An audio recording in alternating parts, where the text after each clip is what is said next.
আসিন বলো। হুজুর আজকেরা সচিলাটা লিখাবেন, খাতা কলমে লিখাবেন না। তাই খাতা কলমে লিখালে যদি গেজাই যায় তাহলে আবারই লিখতে হবে না। আর যদি খাতা কলম বলে যায় তারপরে আর পাঁচ নিতে হবে না।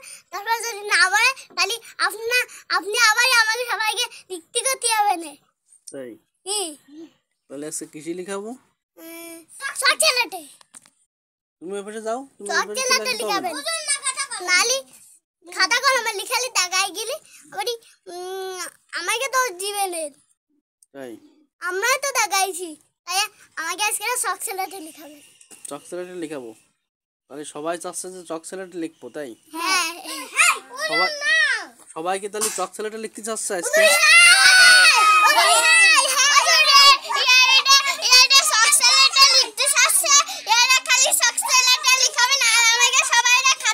বসো বসো বসো, বসে বলতে হয়, বসে বলতে হয়।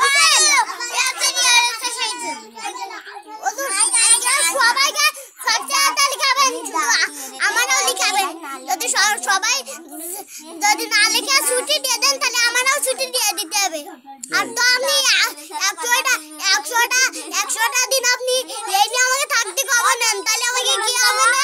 তাহলে তো আমাকে পড়তে হবে না, আর লিখতে হবে না। কয়টার সময় লিখতে হবে না, লিখে ছুটি দিবেন তো 112 দিন পরে। তাহলে আমাকে বেশি বেশি পড়াশোনা করলে তো আরো ভালো হয়, তাহলে আরো বেশি মুখস্থ হয়, রোল এক হয়। সে কথা কিটা বলবে? তাহলে তো সবাই এক হলে তো তাহলে সবার পুরস্কার দিতে হবে। এত টাকা কি আপনার আছে? আমার ছোট আব্বা আমি জানেন একদিন প্রথম থেকে শেষ পর্যন্ত পড়েছি।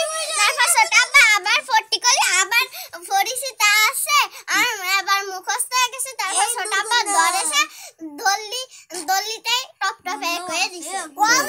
আমার রোল কিন্তু এক হবে না, পুরস্কার দিতে হবে না আমারে। ওই তো এক হলে তো পুরস্কার দেবই, তাতে তো কোনো মিস নেই। আগে একবার দিছিলাম না, এই জিসান না কি পুরস্কার দিছিলাম?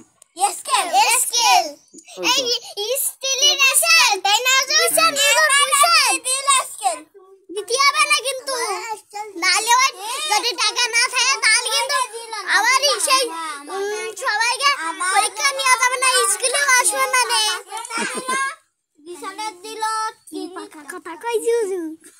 বসো বসো, এই জায়গাতে ওই জায়গাতে উঠে আসলে কি হয় নাকি? এই জায়গায় বসতে হয়। এবার জিসান কিছু বলো।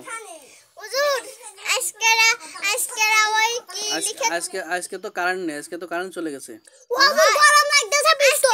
কিন্তু কিছুতে লিখাবেন না, তার বই আছে প্রথম থেকে শেষ করে আমাকে ছুটি দিয়ে নেন। কারণ গরমতে বাঁচা যাচ্ছে না। ওই আপনার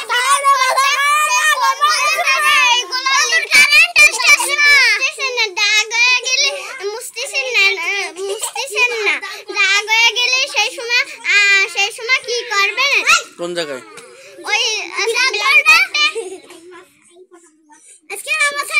সেই সময় বল বানি যে জিসান মুছে দাও। আমি কি করবো? আমি কি